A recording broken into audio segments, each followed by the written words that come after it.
Hi, everyone, and hi, Annette.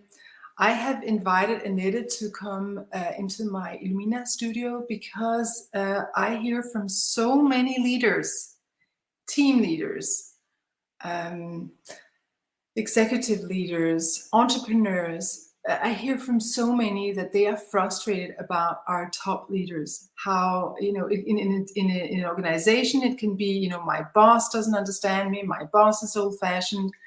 In an organization, it can be like the top executive management don't understand how to do things in a new way.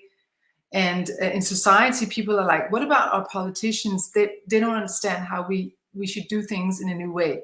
So there's a big frustration with leadership on the planet, in the small and in the bigger. And I know you as somebody who has written several books about how to lead upwards.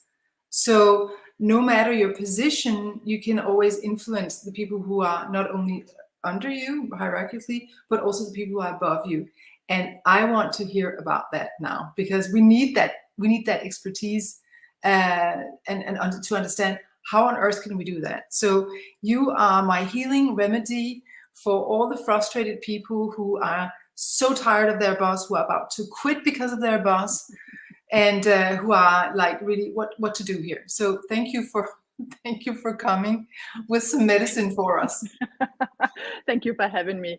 I'm so excited because this is obviously my favorite topic. This is what I've been doing for the last many years. And back in 2015, I wrote my first book. This one, Managing or Leading Upwards, and how to get success with your boss. And the key word here is with your boss. Because actually what you want to do obviously is you want to have a very good connection to your manager, very good you want to be very close because you want to influence the strategic decisions, and in order for you to do that you really have to stay close. In the first book I was a little bit I was very I'm struggling a little bit with the what kind of word I want to use, but I was a little bit not too. I had this vision about, you just have to lead up, and then everything is good. And if your boss doesn't want to play along, just quit and find another job. That was like the message there. And then I had so much feedback from a lot of readers saying, but it's not that easy. And I was like, no, of course it's not that easy. But I wasn't that clear about how it wasn't that easy in the first book. So in 2000 and when was that? 18, I think it was. I wrote my my second book. This one's called Obstacles for Middle Managers, and how to tackle these obstacles. And in that book, I dived into all these obstacles that there are, and yeah, so that was kind of another step for me, that I wanted to like be a little bit more, have some more nuances about how to lead up, because it is really not an easy thing to do. It sounds really easy when you say it, but it's really not, because you have all this thing about who has the power, and are you allowed to say these things to your boss because he or her is in a higher place in the organization. So there is a lot of fear about, can I really say this? Can I influence this? Do I just need to say yes, boss, and then squeeze my heels together and just like walk around like a little soldier who was just being told what to do? Or is there another way?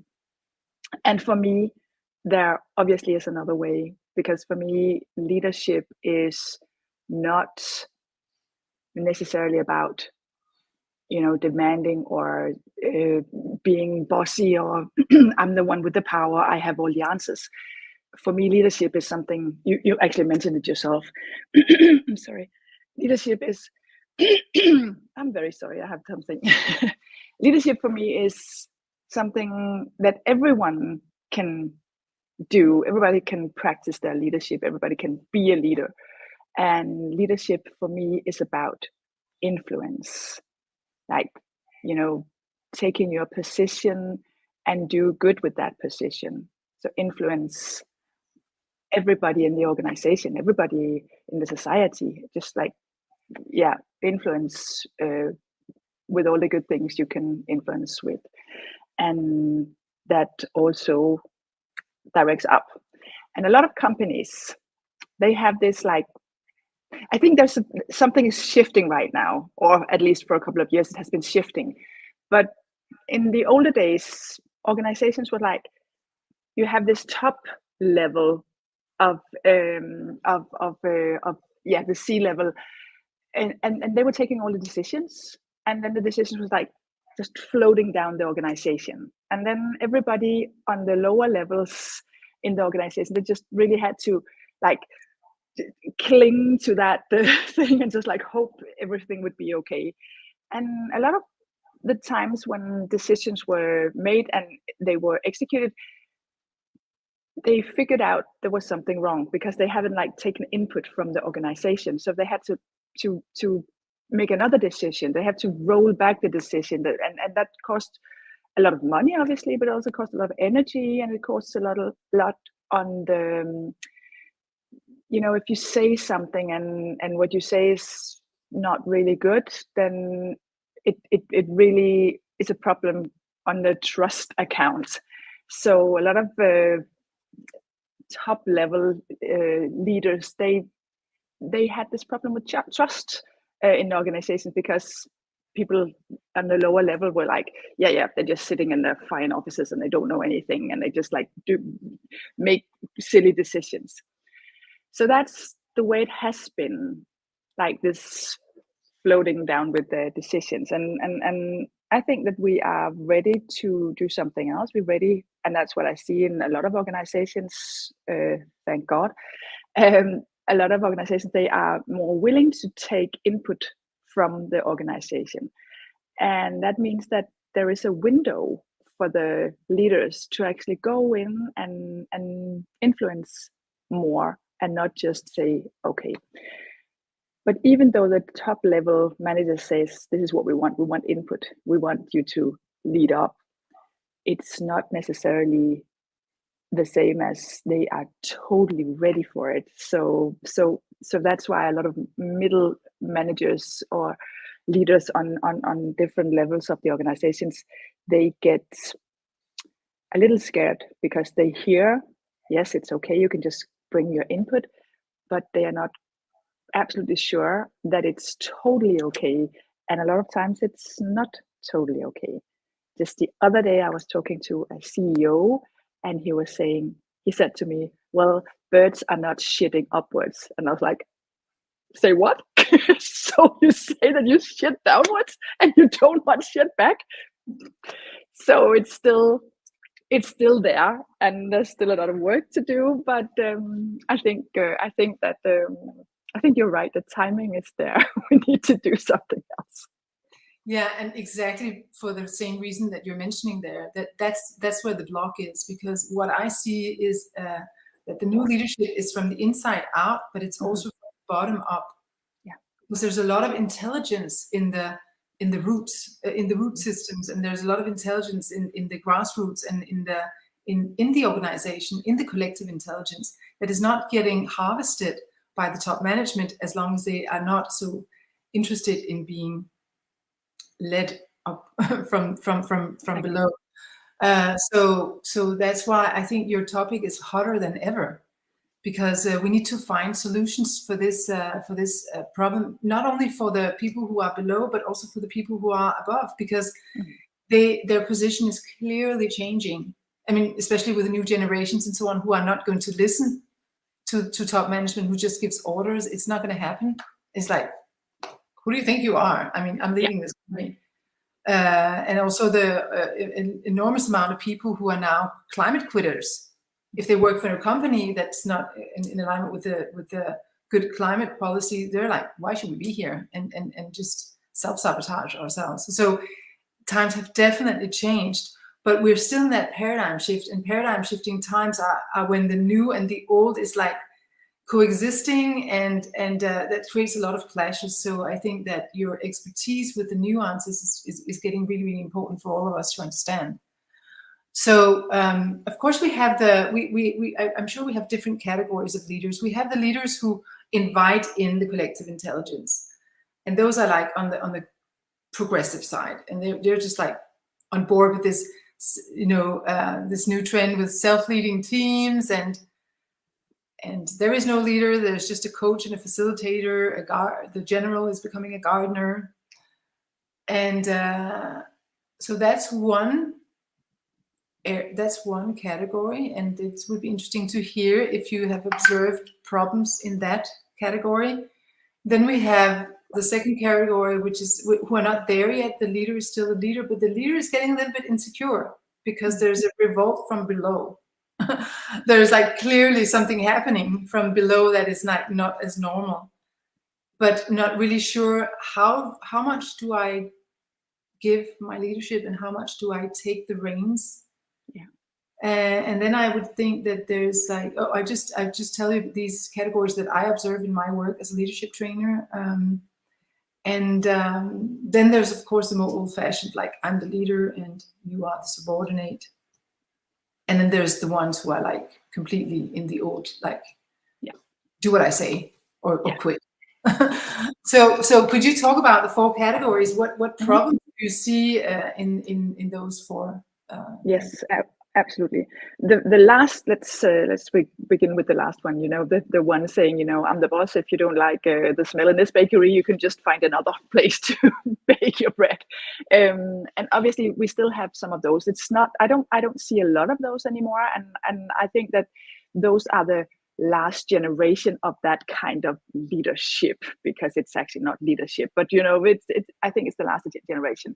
They are on their way out, and they should be on their way out, because as you say, there will be no room for these managers in the future because of the new generations. Because the new generations, the younger generations, they want something else. They want purpose, they want freedom, they want other things. They don't identify themselves as, I'm an employee in this company, so now I have to stay here for like 40 years and get my gold watch. Or it's over these days. It's not happening anymore. So these managers, they are dying, and that's not like physically. Well, obviously they are at one point, but they're getting out of the organizations, and that's good.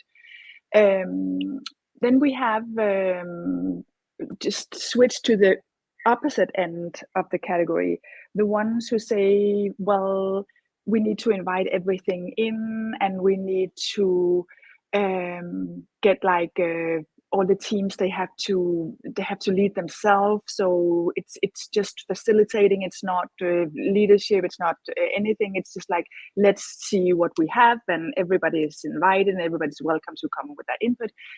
And I guess that would work in some companies, but not a lot, because obviously there will be employees who like to have the absolute freedom.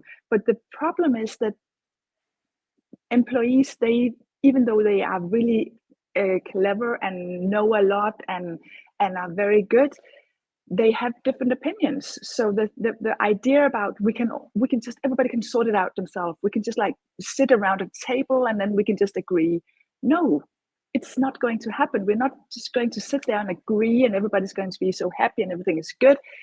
So actually these new leaders who are trying to do really good, I really salute them, and I really think there is something, they come with good intentions.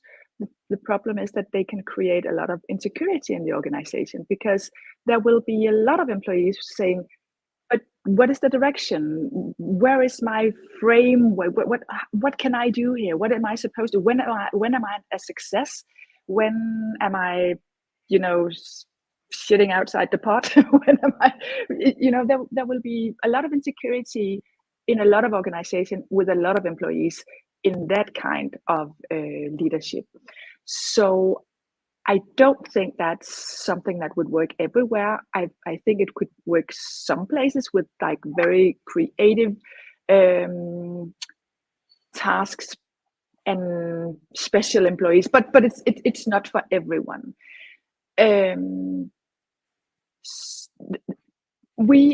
there will be power positions in all relations, and every leadership is about relations. It's always about relations. It comes down to relations.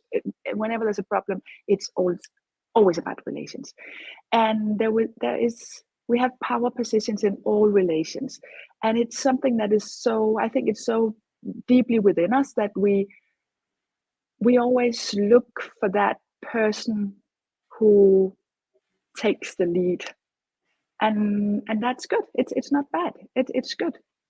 So that means that we really have to have a charismatic leader, in a way that can say, okay, you can trust me. I'm the captain of this ship. You can trust me. You know, I'm the one. I'm taking this ship through this this problem, and you can rely on me. I need your input. I need your expertise. I need everything, because I cannot do this alone, and this is something we have to do together. But you can trust that I'm the one I'm taking the lead, and when shit hits the fan, I will stick up for you guys. Mm-hmm. So I really think that's the kind of leaders we really need. So we really need leaders who are welcoming input and understand that relations are important, and understand that this is something we have to do together. It's not me or me against you, or this team against this team. No, this is something we have to do together. But there will be somebody who takes the shit when something is wrong. So that's really what I believe in, and that's why I think that no matter what we decide in we're welcoming inputs, we really need to understand the relational things, and we need somebody to take charge. We really need that, and not in a I'm the boss way, but in a hey, I have your back. You can, run, do your thing, and even if you make a mistake, I have your back. So I think that's the leader that really, yeah, we need in the future more of these leaders. Yeah, and when we have these leaders, it is going to be easier for everybody to actually lead up, because it's welcomed. But it's also, they also know that they can trust that when their leader says, thank you very much, this is a really nice input, I will take it into further consideration, but for now we need to do something else, because we have another agenda right now. That creates security. Yeah. So you talked about 4 categories. I think I only jumped into 3 of them. So what was the 4th you said? Well, what I can think of right now is, I speak to a lot of leaders, and hear about their different problems. And, there is like, I think one category I also see is people who are tasting the new, and they're actually opening up to more input, but then fear grabs them because the world is crumbling. And what I see as a tendency is that when the world is wobbly, which it is, and that's the new normal, then fear grabs them, and then they revert to the old. So then it's like, just do what I say. So I think we also have those who are like in between, who want to be modern leaders, but at the end of the day, and this comes down to what I love to work with, is the personal leadership. This comes down to, will you be grabbed by fear or not? Because a lot of people will, and then they will revert to, I have the reins, you just do what I say, I'm the captain of the ship, zip it, right? Exactly. Yeah, and I see a lot of those as well. And as you say, it's really interesting to observe these leaders, because they have this. Yeah, I want to do good. They understand that something else is needed. They really understand that, and then they really try, and they read books, and they listen to podcasts, and they do everything, and it's really interesting. And then, as you say, fear grabs them, and fear grabs them either because they suddenly gets afraid of losing control, because now they're saying, okay, yes, I'm inviting you in, you can just let me know your input and what do you want, and yes, I give this this task and this responsibility to you, and they really like put stuff into the organization. And when you put stuff into the organization, and when I say stuff, I mean like decision makings and influence and all of these things. When you put that into the organization, things will go differently than it looked in your head, obviously, because it's different people and they have like different ideas and different knowledges and different everything. So things suddenly looks different than what this manager, this leader was thinking or hoping or could imagine. And then they get scared, because they get scared that they can't control the outcome, that they can't control the processes, they can't control the employees, they can't control the result. And also they get scared that they can't keep their own position. And that's one of the biggest problems, that they are so eager to talk about sharing the power and not defining who has which power, that they get scared at one point, which I understand, because they didn't clarify the rules or the whatever. So suddenly they think, oh my God, I see this one who's my employee. He's now running and doing everything, and he's making the decisions, and everybody's looking at him and saying, wow, he's good. And where does that leave me? So, so that's one of the things that I often experience, leaders who gets really scared that now they can't control the process, and now they don't know what their own position is. Am I now every leader I talk to has this saying, like, well, the biggest purpose for me is like being this company should be able to, when I walk out the door, it's not a problem. But that's just something they say. It's like, yeah, that sounds really good, and but you don't really mean that, right? So now they have talked about that, and yes, I'm just going to be this person who is not needed, and I'm just going to like pull some strings and sit here and do stuff, so you can run the result, and that's very good.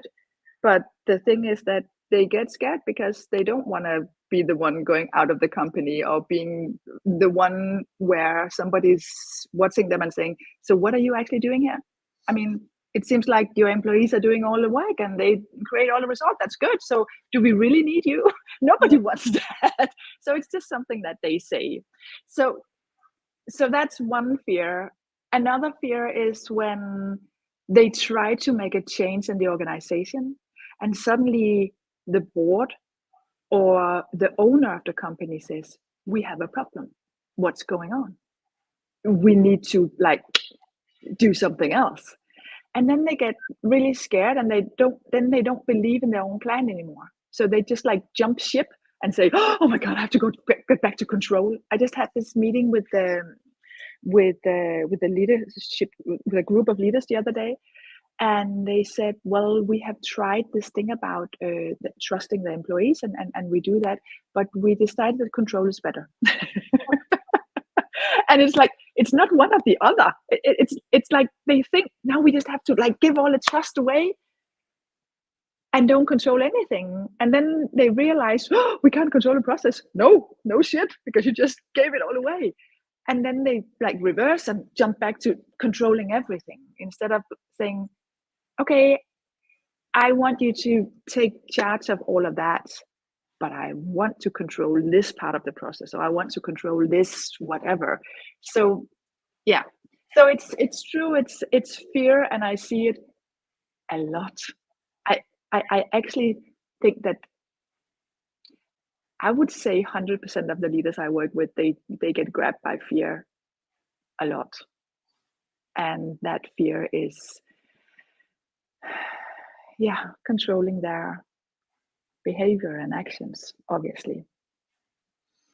Absolutely. And this is why, first of all, I just want to say I really honor your work. It's so important and you're so good at it. But that's why I work with I work on two axes. One is the masculine feminine balance, and having that in a pure form, because the feminine is all the relational intelligence and the collaboration, co-creation, and so on. But then I also work on the vertical axis, which is ego essence, because a lot of times it's the ego, a wounded ego, that's in charge. And when you when you have that, and the wounded ego is driven by fear. So you can have all the self-led teams in the world, but if the wounded ego is still driving in the driver's seat, that will create the same or different problems, but it's just the same root problem. Yeah. And so I think we can diagnose all these leaders that you're talking about and say that's actually the real problem, is that they are afraid of am I not good enough? What's going to become of me if I don't keep the control? Or will I be good enough if I don't create the results, and so on and so on. So that's why us who work with leadership in different ways, in new ways, where we also take the inner into account, it's becoming more and more obvious that you can't skip that. You can create all the systems you want, but you cannot skip the personal development, because that's going to run the show unless you. It is. It really is, and as you say, it's this is what is happening. It's really running the show. I love your metaphor about the wounded ego. I talk about the mature and immature ego, which is, I guess, the same thing. And a lot of leaders, they have like an immature ego. So they want to be told that they're good, but they know that now this that's why it's called an immature ego, because it's like very childish. Look at this drawing I made, isn't it really good? And I see what I made, and da da da da. So this is what kids does. And if the ego is not like maturing, then the grown-up leader has the same need. Somebody tell me I'm good. Somebody tell me this drawing is really nice. Somebody's got to tell me all of that. But they know, because they are now adult and they have like developed up the frontal cortex, they know that it's not looking very good going to this this leadership meeting saying, don't you think I'm really good? So obviously they won't say that, but they do something else. And I see a lot of leaders who want to be a hero. And a lot of them, they, I had this one leader. He was a guy, and I'm pretty sure we talked about that he would, if he could, he would wear this Superman cape. He really wanted to be like, I saved the day. Look at me. I know what to do. That it really fueled him to be the person who saved the day, and that's good when you know it's there and you know how to handle it. But when you don't know it's there and therefore don't know how to handle it, it would be something who's just in the front seat. It's just, is in the driver's seat. It's just like something who's driving you. So because he really wanted to save the day. He wanted to be a hero. And the problem with heroes is that there's only a need for a hero if there is something bad happening, if there's a crisis. And if there isn't any crisis, then you just create a little crisis, because then you can actually swoop in and hero and save the day. And that's what he did. And that was just so interesting, because everybody knew it, not in those exact words, but they had seen it. And he didn't see it. He was like, well, it's so important I'm here, and I'm so good, and this company, if I'm not here, it will fall apart. And so he was like hearing his way through the day every day and making a little crisis to save again. And that became really it became a big problem, and he actually had to leave the company because he created so much noise in the company. And he was like an extreme version, but I see these leaders who actually would love to wear a Superman cape and go to work and save the day. I see them a lot. And if they give up their power, if they like hand out decision makings and opening themselves to be led up to, they lose their position, and that hurts and that frightens them. So that's something we have to talk about, because it's common. It's not like, wow, that was something really crazy, or that was like something we haven't seen before. It's there, and it's there a lot. And we can only do something about it if we actually dare to talk about it. No, I think it's very important. This is just one example of how the inner affects the outer, and why every single leader has a responsibility to do personal development and go into depth with these patterns, because so many companies are run by a traumatized inner child, or a wounded ego, or whatever you want to call it, but certainly not an initiated man. Exactly. Certainly not somebody who is actually a real hero, and the real heroism is to look inwards and discover those patterns and do something about them, and not be ashamed of them, because we all have them. Hello. Yeah, exactly. That's how it has been to be a human until now. And now we are living in an era where we are discovering getting so many insights and getting so many methods to unfold what's underneath. That's why my English model is a diamond, to shape, to polish the diamond so we can shine from within, because on the inside, in the essence, we're just wonderful people who are really good at sharing and caring and and co-creating. But we need to do that inner work. And I think your examples are wonderful examples, because, oh my goddess, I see so much, so many companies so many leaders who are actually bad for their companies. They are holding companies back because they are afraid that they're not good enough. Yeah, exactly. You can extrapolate that to countries, in international organizations. I mean, hello. Yeah. Wars and this and the other.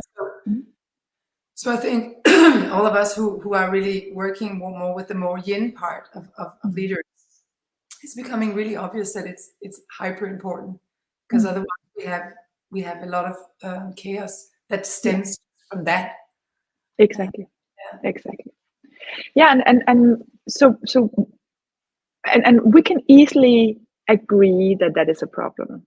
The biggest problem is that it's really difficult to get the leaders who actually who go to work with that wounded or traumatized child inside, to get them to acknowledge and realize, okay, this is a problem, I have to do something about it.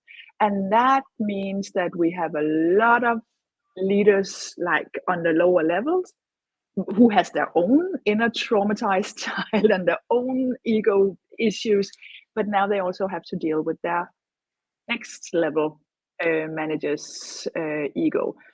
And that's a big problem, and that's why it's so difficult to lead up, because in theory it's just, you have to make sure that your boss or your manager or leader, or whatever you call him or her, is looking good in order to being able to make the right decisions. That's basically what it is. That's basically what my message is. Make sure that everybody around you is able to make the best decisions, period. That's really easy to say, and that's easy to understand, but it's so difficult to do, because we get the relation issues, and we get the ego issues, and we have all the traumas in the organization, and it's so that's why it creates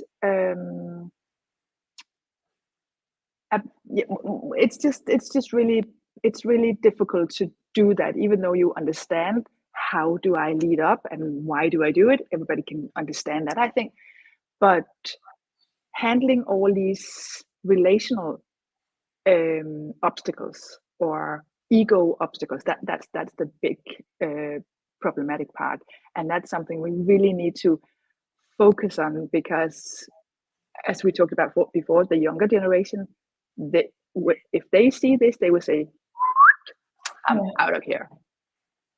And then we have a lot of leaders who can say, well, then we don't want the young people. Okay, good luck with that. So it's something that we really have to do something about it now, because we see the problem already. We see a lot of big companies who are not able to attract the younger generations, because they don't want that bullshit. They don't want it. And you can say this problem, I've actually described that same problem for 20 years regarding women, that women, I call them the canaries in the coal mine who can smell, this is not healthy, there's no oxygen here or not enough oxygen, this environment is not healthy, I'm out of here. And I think that they have made a big difference, you know, with the great resignation and the quiet quitting and all that. That is trends that actually is waking leaders up to, we have to do something about it. Yeah. But let's zoom in again on the micro level, because we have a world population that has this problem with leaders who have egomania and who have different kinds of narcissism and psychopathic ability or traits. And then of course we have the good leaders who are really trying to do their best but who don't exactly know how.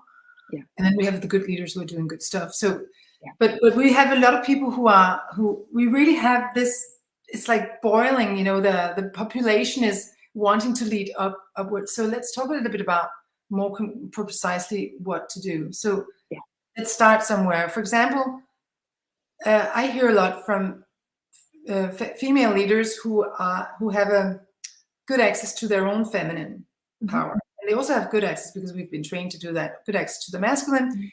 They have good access to the feminine, and then they meet what I call the masculine wall.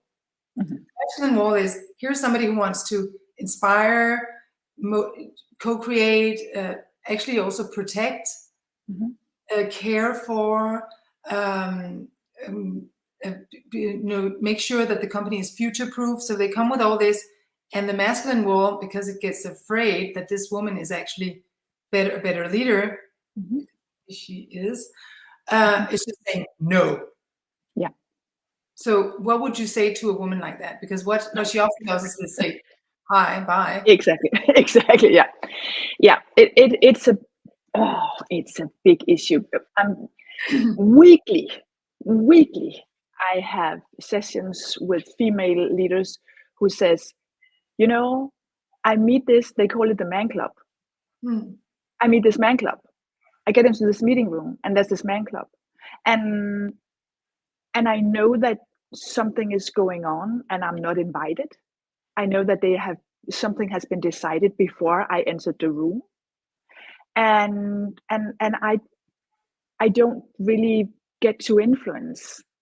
And then they are the other day, that was interesting. The other day I was talking to some female leaders, and they were called in to another meeting.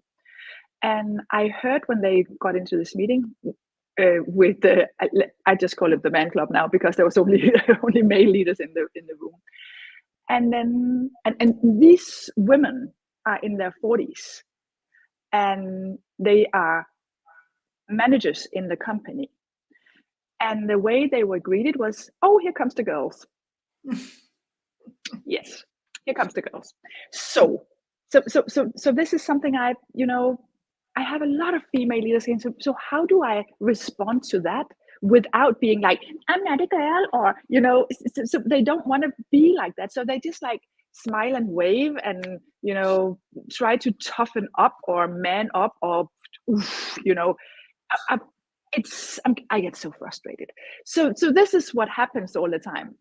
And then they get like frustrated, and somebody said to me the other day, she said, if this is the way it's going to be without me. I don't want this. I thought that they hired me because of who I am and because of what I can do. I thought that they wanted me because of my values and because I'm good at inspire, and I'm good at caring, and I'm good at like collecting and everything. I thought that's what they wanted from me. And now they just, whenever I come with that, they say, yeah, but you just got them to, if you have employees who doesn't do what they have to do, or in the speeds they want, you just fire them. So this is what they meet, that they thought they were hired to do something, and then they get this like masculine wall saying no, business as usual, get it fixed or they're out. And that's something that is really difficult, because what I have to say to these female leaders, and I have to say it's not only women I meet men who see this problem as well. So what I have to say to these leaders is, now you have to see this as a game. It's a game that has been created by men. It has been created for men. It has been like played for many, many, many years. We want to change that game, but there's only one way to change that game. That is to like go into that field and play that game, and then make sure that they know that you are not a threat, that you actually want to do good, and you want to work with them, and you want them to look good. So, and that's really difficult, because a lot of leaders that I say this to, they're like, so what you say is I have to just lean back and play their game? Like, well, not exactly. But if you just stand outside the field and saying, this is a shitty game, I don't want it, then you make no changes at all. So the first thing that is really important when I talk to these leaders is that they figure out, how can I support my manager or my leader? How can I support him or her? What is his or her agenda? And how can I support that agenda? Because if my manager see me as a threat, then it's 100% certain that I'm getting pushed away, that I'm meeting the wall. That's 100% certain. So I have to do that. Like, this is almost impossible to talk about without making it sound like it's manipulation, because it is. But it's manipulation in a good way. we wanna like, I see this as, when you go to a chiropractor, they manipulate your back if something is wrong. Nobody thinks that's a bad thing. That's good. Thank you very much. And I want these leaders to manipulate the way things are handled in the organization in a good way, to do better.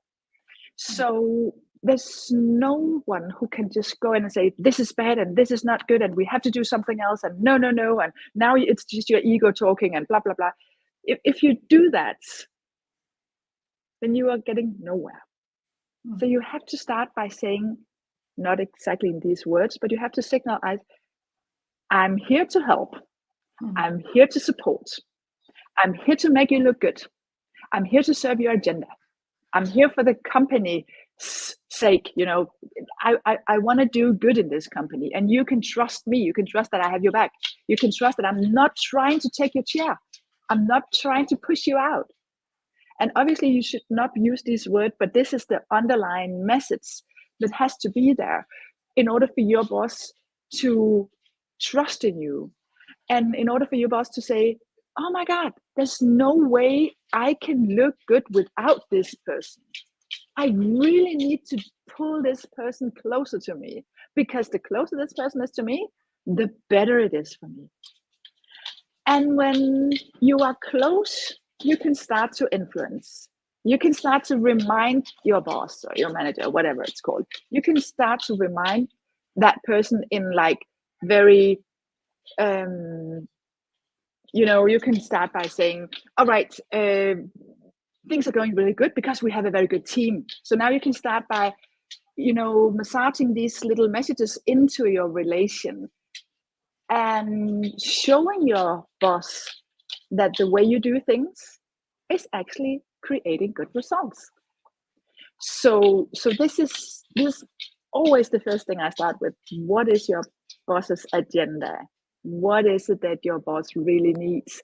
What is your boss's biggest fear? And that's another thing. So what is the biggest agenda? What do your boss really want? And what is your boss's biggest fear? So when I talk to leaders, I always tell them, you need to find that thing that makes your boss sleep well at night. Because if your boss sleeps well at night, that means that your boss is like trusting and is like can lower the fear level. And if the fear level is lower, then everything is so much better. So I think that's the first thing. And it's really difficult because that jumps directly into the leaders I talk to, their own wounded inner child or their own ego, because so now I have to like be climbing or crawling around, or so what about me, and what about my results, and what about my whatever. And I'm like, yeah, this is something you have to think about for the long run. You have to like do your work. Slow and steady wins the race. Slow and steady wins the race. Slow and steady wins the race.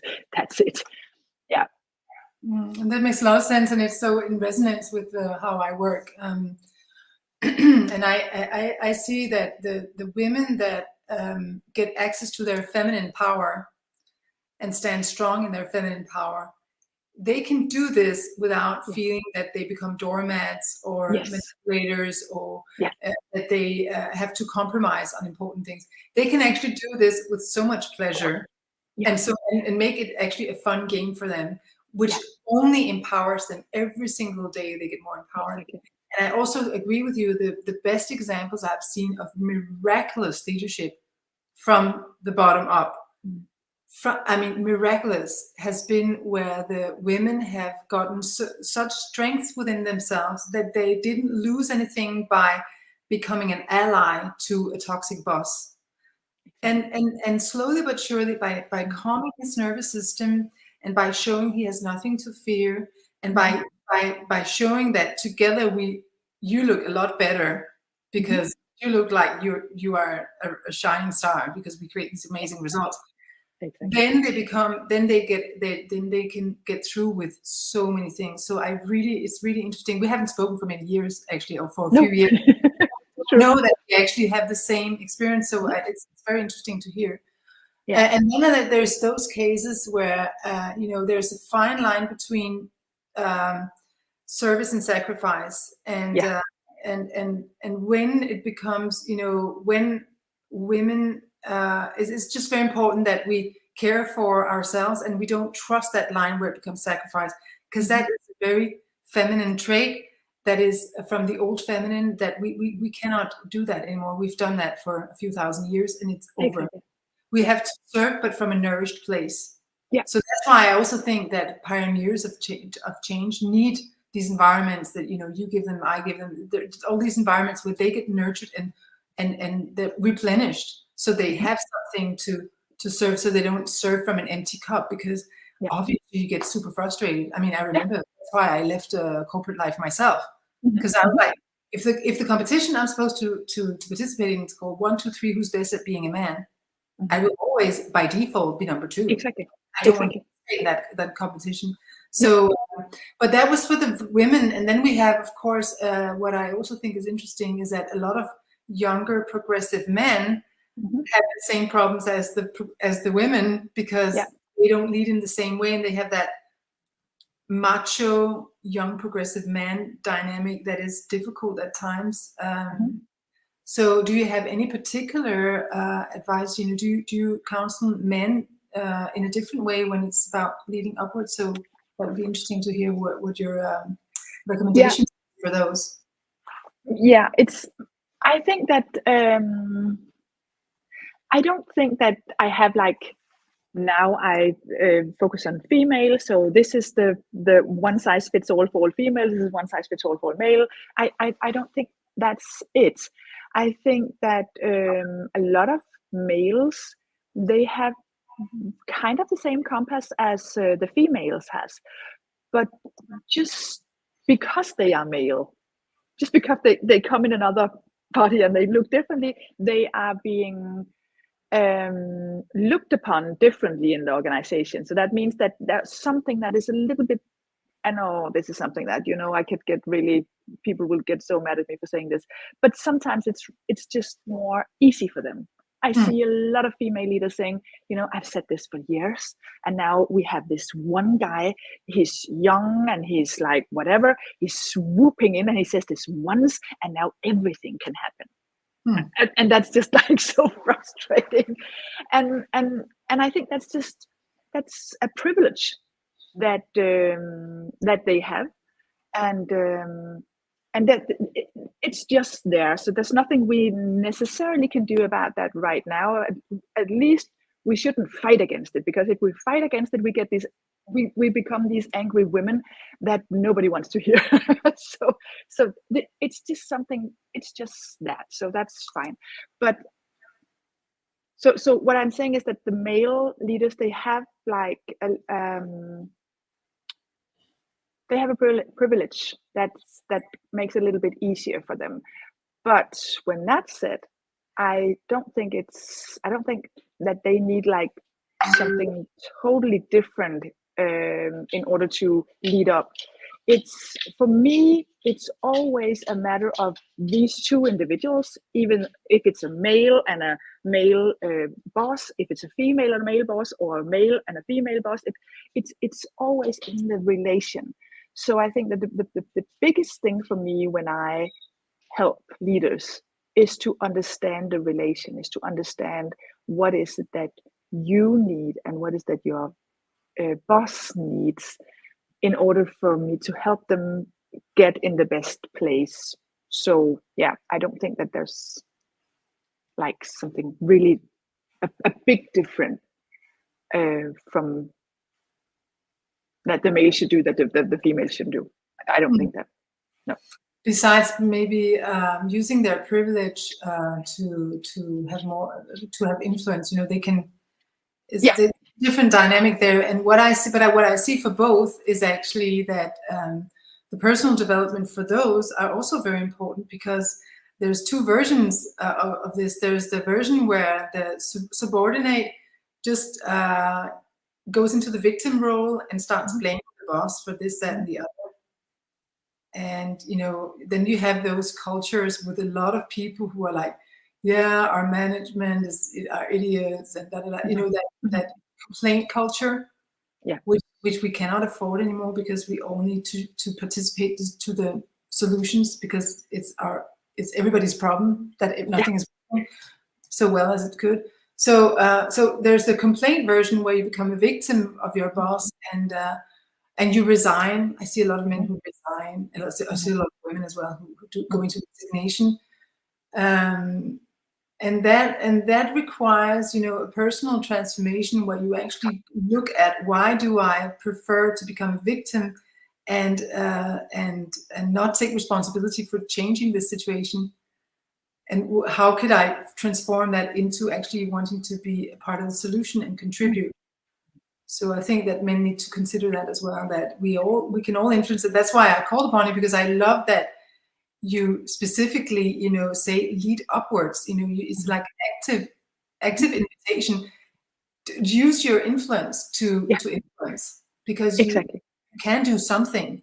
Yes, you can do a lot, and you can most of the time you can do a lot more than you think you can do, and that's the interesting part.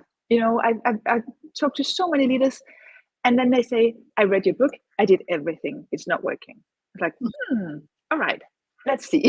And then we just like talk about, what have you done and what can you do, and then there's always a whole lot of other things that they actually can do. And I totally agree with you. There is this category, but I find that with women as well.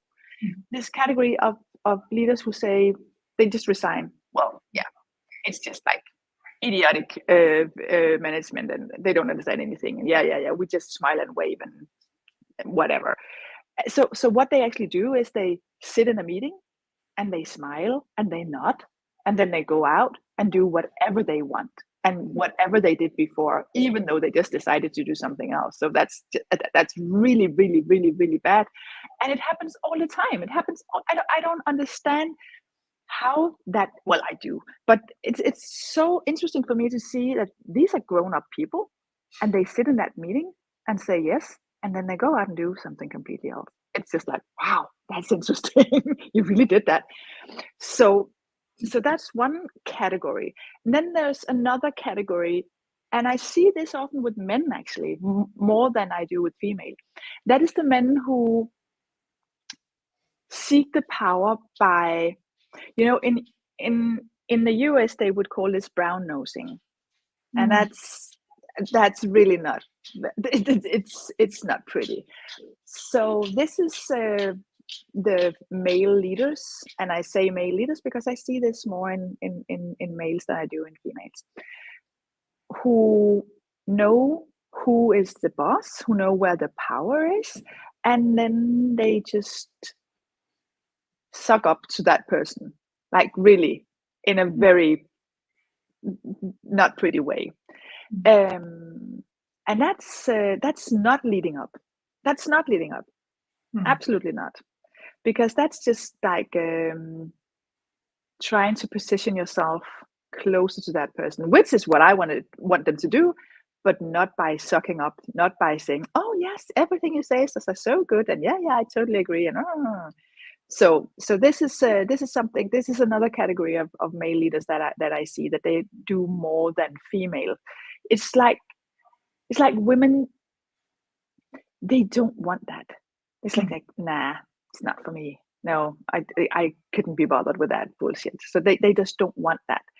And maybe because they're not so old in this game, in this like organizational game. So maybe that's it. So yeah. So there is actually a difference between male and females. I didn't think about it. It's just now where you say it's like yeah, okay, that there is actually something. So that's something that they should definitely stop with. They should provide their support, but they should be honest. So if they see that their manager is doing something completely crazy, don't say it in a room full of or a room full of people. Don't do that, because never undress your boss publicly. Don't do that. That you will never get anything good out of that. But go into your boss after the meeting and saying, I have doubts about that. I don't think that's a good idea. We tried that, and we had this result. Or I like your idea, but I think that it could be executed in a smoother way. Or I think that we have to consider blah blah blah blah blah. So that's something that I think is more specific for the males. Yeah, and I think you're really touching upon something super important here, because if we look at if we look at the dysfunctional organizations, and that can be big, big organizations that have a good reputation and are really doing well on the stock market and so on. But what we see there is, if there's too much brown nosing, actually the company can get into really distorted decisions without anybody stopping them. Yes. And that's what happened. That we have seen that in big companies that have just, when no one has said no, that's whitewashing, or no, that's greenwashing, or whatever the problem has been. And today, where everybody's watching, it's quite dangerous. It can be like that little thing that really kills a company, or really kills their reputation. So it's really that brown nosing stuff, or this agreement, because we are in the men's club, is so dangerous for a company. And it also brings me into again, the distorted or the immature ego, what damage that does, because we see a lot of times the the so-called brown nosing also leads to agreements that are not necessarily healthy. So you help me with that, and then I help you with that, and then you get entangled in unhealthy ways, where you actually can't get out of it in the end, because you promised that to this one, so you can deliver that to that one. So you have all these secret agreements. And I think that a lot of times women are left out of those agreements, and they're just watching, what is going on here, and actually are exempted from influence. But it's hyper dangerous for any company or any top leadership. And I actually think this is what's happening both in organizational levels, but it's also happening in state leadership. A lot of friendships, or secret clubs, or secret agreements, it's really, really, really dangerous, because it gets one-sided. And if it's from an immature, distorted ego, it for sure leads to something that is only good for the people involved, and not necessarily for the rest. So exactly. For that.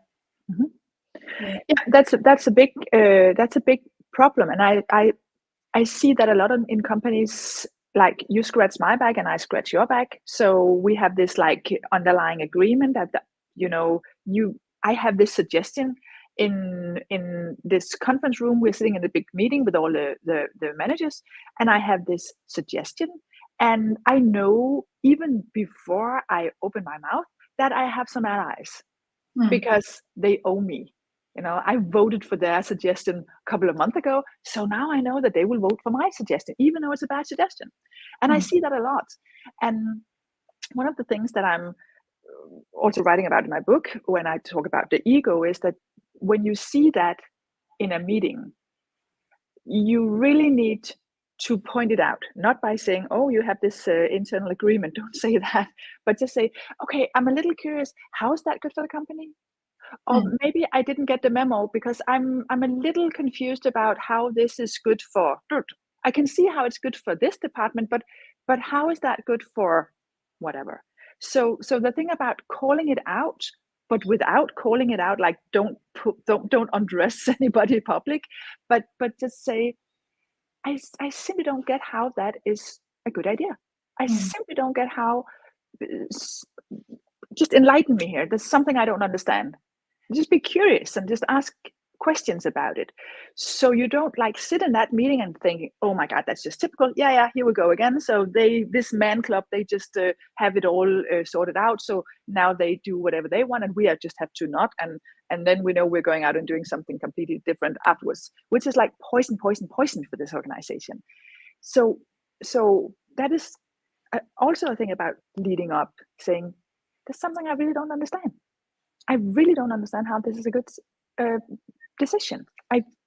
I'm sorry, but please enlighten me here. It's something I don't understand. And if you are very like calm and very curious and very focused on just, I want to understand what the good part of this is, then you can blow these allies from the inside, not by making a war about it, but just like, because if you continue asking questions, some of the leaders that are in that ally, they will say, oh my God, I look stupid if I support that. I cannot sit here and support that because it's true that there is a problem. So that's also a way of like slow and steady, just trying to like get these allies and these like really unhealthy clubs in the organization, get them to separate a little bit and focus back on the good thing, the good solution for the company, instead of what is good for this person. And then his friends are scratching his back because he scratched their backs a couple of months ago. Yeah, this is super interesting. We're getting to like a really core problem here because I also see this problem with the difference between progressive leaders who understand the new paradigm and the new way of thinking and the new ways of working and so on. And often, and I'm sorry to say, but that's because they have integrated more of the feminine, which is about intuition and have a sense of what's good for the whole and so on. That is a feminine quality in all genders. Yeah, and then that's really important to say in all genders, because I always get a lot of males saying, oh, you always talk about the female, blah, blah, blah. And so women are better. No. It's not women or men. It's just female or masculine. And we have both. So it's just really important to. Yeah, it's exactly. Yeah. So, but a feminine quality in all of us is this sense of what's good for the common good, and this wholeness, this inclusion of all points of view, and what's good for the common good.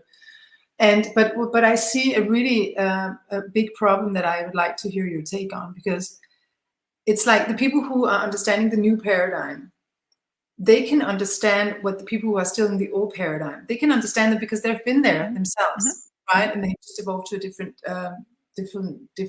understanding. But the people who are still in the old paradigm simply often cannot hear. It's like they're on a different wavelength. They cannot hear the new.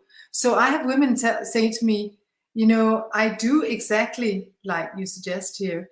I question, I'm like, how's that good for everybody? You know, how come, oh, I didn't hear about that decision that was made. When was that? You know, to try to point out, excuse me, you excluded me from the decision making because you just made an agreement amongst yourself and I wasn't present because I was taking care of my kids or something like that. And you just made that agreement after I went home. So even if they say that politely and don't address the leaders in front of everybody, they just don't feel heard. And I No. think it's a vibrational situation that Yeah. the old paradigm can be so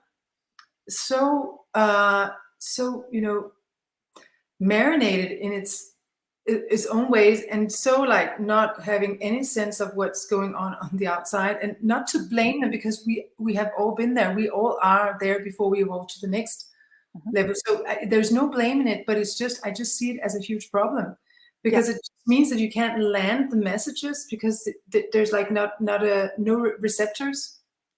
No. They're not ready.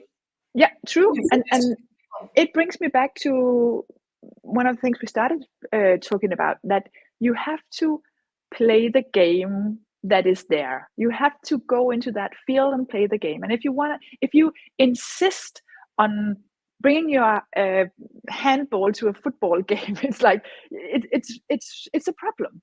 So you need to, when you have done all that, because that's what you should do, question, blah blah blah blah. If still you're not heard, you have to go into that office, just you and your boss, and saying, you know what, when you make those decisions and not including me, that means that I cannot support your decision because I don't know anything about it, so I cannot back you up. That means that we will see a problem, so actually eventually you look bad. So if you want to look your best, you have to use me. So this is like, be direct, but not in the room full of people. Like, go in there and be direct. Say, you know, you continue doing this, and I understand that you know, I was not here and you were in a hurry and blah blah blah. I totally get that. I totally get that. I'm just telling you that the result is that we have employees that are confused. We have employees who think that, okay, you are making the decisions, I'm not. So what you are just doing now is you're bypassing me, you're throwing me under the bus. And it's a problem because when I'm lying under the bus, my employees won't come to me, they will come to you. And that means that there's no reason for having me. And I think the reason why you have me sitting in that position is so that you can do stuff on a higher level. So you have to give me the space. So this is the thing that we have to take that talk every once in a while. Again, going back to be honest and be like, this is what it is. Be direct, but you have to be able to. The biggest problem is that when you go in and have that discussion with your boss, if you say, now you left me out again, blah blah blah blah blah blah blah, and especially if you're a woman, your voice is like getting a little bit up, and I hate this. I hate it, but it's just the way it is. There has been studies showing that, you know, persons with the lighter voice is the ones that are not being found trustworthy or, you know, clever or whatever. And we have a lighter voice than the male. So we really have to make sure that when we go into that meeting saying these things, that we are not feeling like a victim, we are not mad, we are not like whatever. And it really, I hate to say this because now I'm saying, calm down, don't bring your emotions into this room. But it's really essential. Don't bring your emotions into this room. Don't do that, because if you bring your emotions into this room, your boss will say, and then you are getting nowhere. So you have to go in there and talk in a very, you know, when you made that decision to hire me as your leader below you, it was because this and this and this. Right now we have this problem, and one of the problems is actually that you are bypassing me. So if you want to have full, you know, if you want me to do the things that you decided I should do, then you really need to give me the space to do it. So that's one thing. And also when you are in that meeting where you are questioning, I hear, because I do a lot of observation in meetings with the leader groups, or leader teams, and when I hear people saying, "I'm sorry, I don't understand that," they have this undertone of like, so they get like passive aggressive, and we can do all the right things, but if we come with an emotion or a feeling of like, I'm being left out, or this is just too bad, or blah blah blah blah, if we go into that discussion with that feeling in our body, then we're getting nowhere, because now it doesn't matter what we say, we can say all the right words, but our energy is like, so now you did it again, you're idiots, all of you. And that's what they will know, that they will feel that, and then you're getting nowhere. So it's really important to like be able to park your feelings or your emotions a little bit.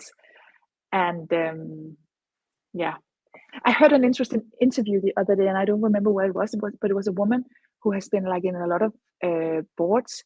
She said, it took me many years to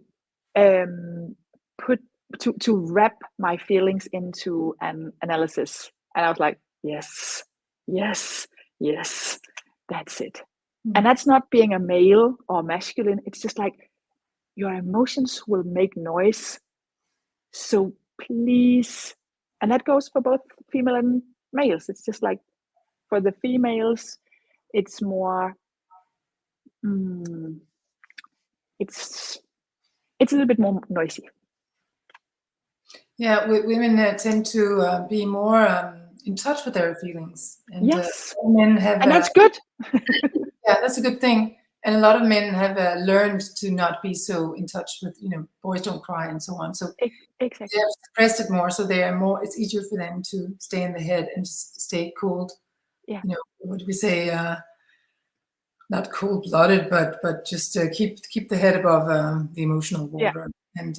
Yeah. And and that comes with it comes with a whole other set of problems. But so I'm not saying one thing is better than the other. I'm just saying that we have to play in the field where we're placed, and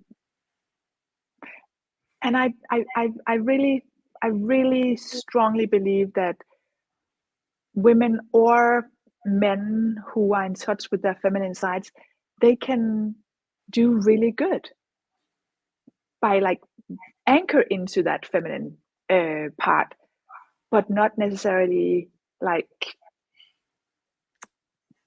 they have to like wrap their words or their feelings a little bit.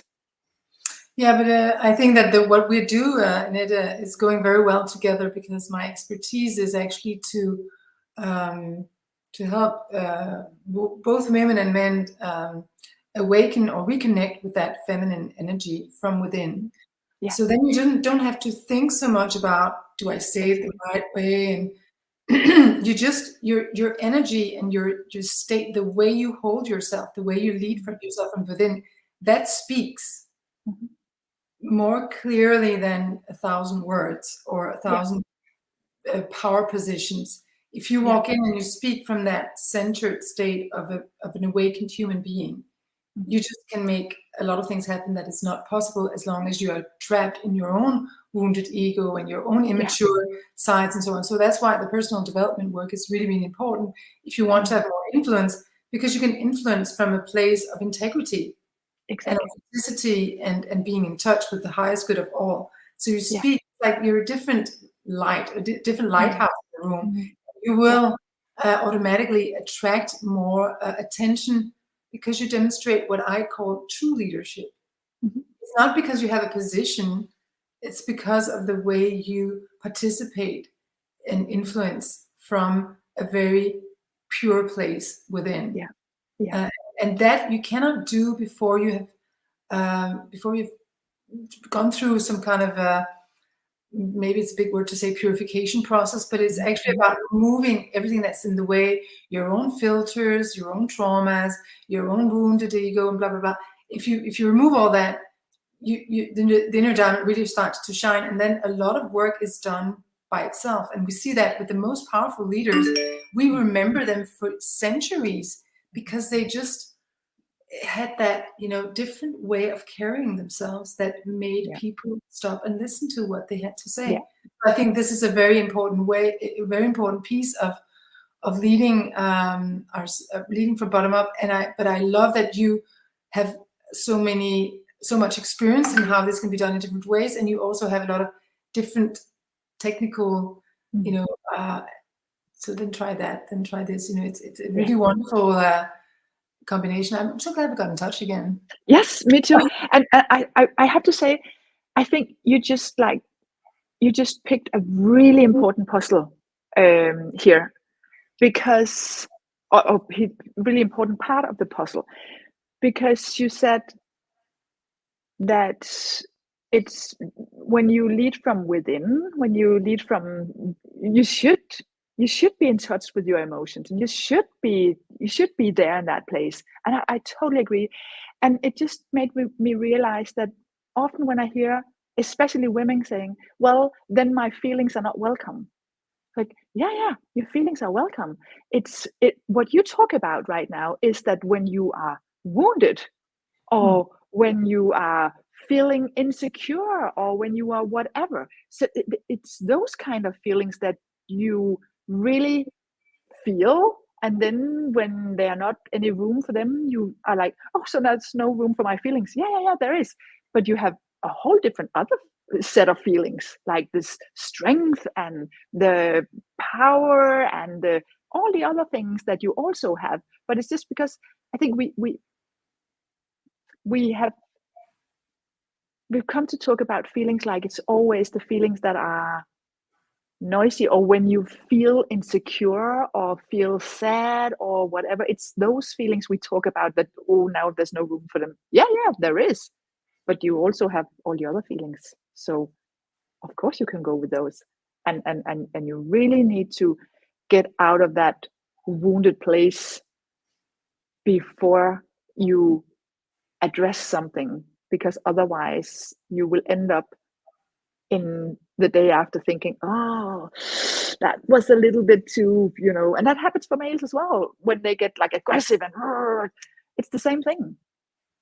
Yeah, what I see is that if you get hijacked by your emotions and you think that your emotions is the truth, yeah, exactly, it's a dangerous track, because there's I think that's also one of the things that is shifting now. We used to lead from the IQ, from the mental intelligence, and ignore the emotional intelligence and the physical intelligence and the energetic intelligence and the spiritual intelligence and the collective intelligence. So that was the old day when we separated things, but we are whole beings. So we need to use all of our intelligences and not have one be dominant. And that's what happens sometimes when you forget about the relational. You're too much in your head. You forget there's a heart over there, and that heart gets really hurt when I ignore it, or when I overrule it, or when I manipulate with it, and so on. So it's not good to only use your mental intelligence, but it's not good either to only use your emotions, because then you simply can't see clearly. You think that the filter of your emotions is the truth. I am hurt, so this must count. Exactly. I need to have these hurt feelings heard from everybody. So that's exactly that. Yeah, and I'm in my victim mode, and I have a right to be, and blah blah blah. Yeah, so exactly. It becomes really messy that way, and that's where men says, okay, isn't it easier if we just men around the table who only use our mental intelligence, because then we don't deal with that emotional mess, which is like unpredictable, and it's like a volcano that can erupt, and it's just like at home where we are we're never completely safe, because we might just light fireworks of emotions. Exactly. Yeah, so it's I think it's about becoming whole human beings, and understanding more about how we interact and co-create in an intelligent manner. I really Annette, really want to honor you for all the years you've spent becoming an expert in this field, and all the people you have helped with your books and with your mentoring and with your going into teams and helping them align more. It's really beautiful work, and it's so needed. It's so needed, especially at this time in history. And I think we should end this interview by reminding people of how much we can do. You know, if 8 billion people say there's, you know, I'm just a little one, I can't do anything, then we are being led by the people who grab the power and use it Yes. for their own benefit. But if 8 billion people, or the ones of us who are not preoccupied with how do I get the next drop of water, or how do I get shelter above my head, or how do I avoid getting killed, if those of us who are not in those emergencies use our surplus to actually influence and participate and suggest and work on healing ourselves so we can ship in with some new energy, if we use that power, we can actually really move the world. And I love the quote by Margaret Mead, who says, you know, never doubt that a small group of committed citizens can change the world, because indeed it's the only ones who ever did. Exactly. So thank you for participating in that and sharing your expertise. I loved speaking with you. I will have to do that more often. But for now, I just want to thank you for your precious time and energy. Thank you so much for having me. Yeah, so good.